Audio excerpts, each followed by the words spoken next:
खांसी, यह भयानक बदबू आ रही है, ये टाला नहीं जा सकता। खून की गंध तुम्हारे शरीर में बस गई है और यह पोशाक भी बहुत तंग लग रही है।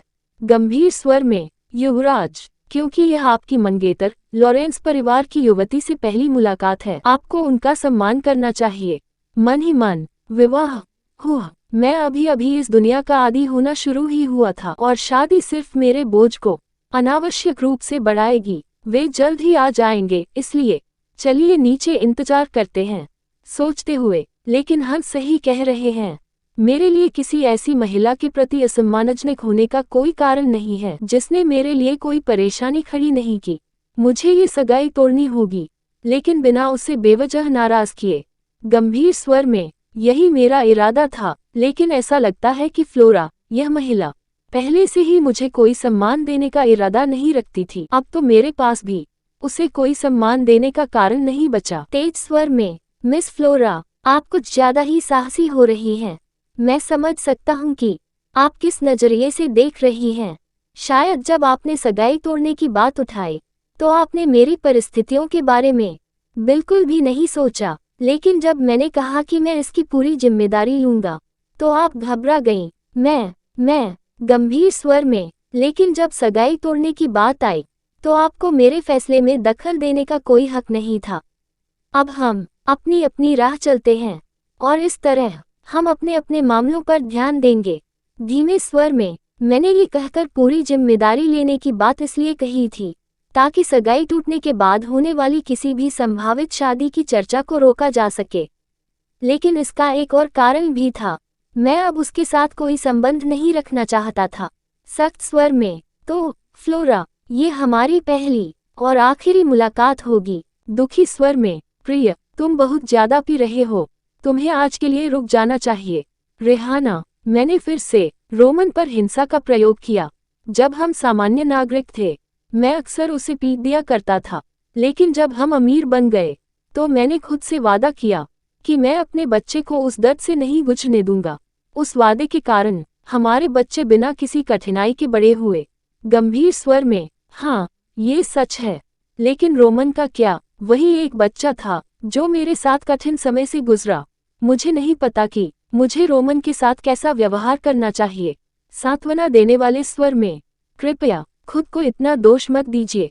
हो सकता है कि आप एक माता पिता के रूप में कुछ मामलों में कमजोर रहे हों, लेकिन माता पिता ही एकमात्र लोग होते हैं जो अपने बच्चों की गलतियों को सुधार सकते हैं। फूफू, और मैं जिस रोमेरो दिमित्री को जानता हूँ, वह ऐसा व्यक्ति नहीं है जो अपने बेटे को गलत राह पर जाने देगा। अब भी आपके पास चीजों को सही करने का मौका है। चौंकते हुए, क्या आप ब्लड फैंग के बारे में बात कर रही हैं? गंभीर स्वर में, रोमन एक स्वाभिमानी बच्चा है। उसने गुस्से में कह दिया कि वह ब्लड फैंग से खुद निपटेगा, लेकिन अगर हमने उसे ऐसे ही छोड़ दिया तो कौन जानता है कि उसके साथ क्या होगा। क्यों न आप नाइट कैप्टन जोनाथन को उसकी मदद करने के लिए बुलाएं। हाँ, तुम सही कह रही हो। तेज स्वर में, कोई है वहाँ? जी, मेरे स्वामी, नाइट कैप्टन जोनाथन को तुरंत बुलाओ। युवराज रोमन, इतनी खतरनाक स्थिति में बाहर आना आपके लिए बहुत जोखिम भरा है। हमें नहीं पता कि ब्लड फैंग कब बदला लेने के लिए वापस आएंगे। थकान भरे स्वर में, यह थकाने वाला है, क्यों न हम वापस चलें। गंभीर स्वर में, हंस, तुम्हें क्या लगता है ब्लड फैंग ने इतनी शक्ति कब हासिल कर ली? संदेहपूर्ण स्वर में, मुझे यकीन नहीं है। ब्लड फैंग ने अपनी क्रूरता से क्षेत्रीय युद्धों के दौरान अपने व्यापारिक प्रतिद्वंद्वियों का बेरहमी से कत्ल करके ख्याति प्राप्त की। खौफ नाम कमाता है और डर काम को अधिक प्रभावी बनाता है, लेकिन क्या वे अब भी खतरनाक नहीं हैं? संकल्प भरे स्वर में, हाँ, जब तक वे मुझे डराने में सफल रहते हैं। मेज पर खाना रखते हुए उत्साह भरे स्वर में, ठीक है, यहाँ आपका ऑर्डर किया हुआ खाना है। वाह टिल्डा, तुम यहीं रहो और खाओ, मैं अभी वापस आता हूँ। माफ कीजिए, आप अचानक ये क्या कह रहे हैं? अब से मैं खुद ही जांच जारी रखूंगा। यहाँ रहो, क्योंकि यह तुम्हारे लिए बहुत खतरनाक है। मैं इसकी अनुमति नहीं दे सकता। भले ही मुझे खतरा हो, मैं युवराज को अकेले नहीं जाने दे सकता। गंभीर स्वर में, हंस, क्या तुम मेरे साथ हो? हाँ, बिल्कुल, युवराज। तो फिर वही करो जो मेरी मदद कर सके। अपना जीवन व्यर्थ में मत गवाओ। तुमने बाहर आकर मेरी मदद करके पहले ही बहुत कुछ कर दिया है। मैं जल्द ही वापस आऊंगा, चौंकते हुए, अंदर ही अंदर सोचते हुए। युवराज, लेकिन यह उम्मीद नहीं थी कि युवराज मुझसे ऐसी बातें कहेंगे। घबराए हुए स्वर में, तारांकन, ओह सही, तारांकन, ये क्या बकवास है। अभी इस पर सोचने का समय नहीं है। मुझे सबको इसके बारे में बताना होगा।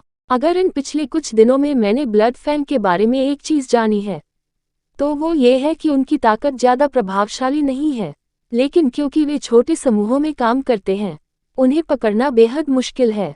शायद इसी वजह से कि अगर उन्हें पूरी तरह से खत्म नहीं किया गया तो उसका भयानक प्रतिशोध हो सकता है। कोई भी उन पर हाथ डालने की हिम्मत नहीं करता।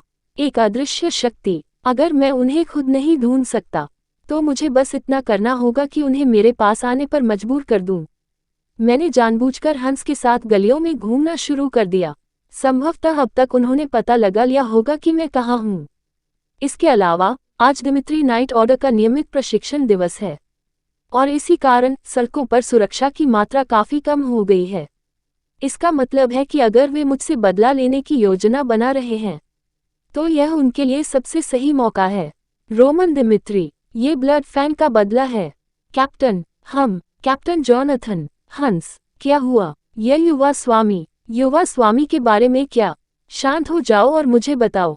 युवा स्वामी, कैप्टन, आपको तुरंत उन्हें ढूंढना होगा।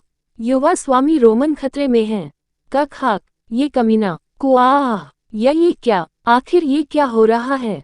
ये तो वैसा नहीं है जैसा हमें बताया गया था। तुम लोग क्या कर रहे हो? आओ और मुझे पकड़ो।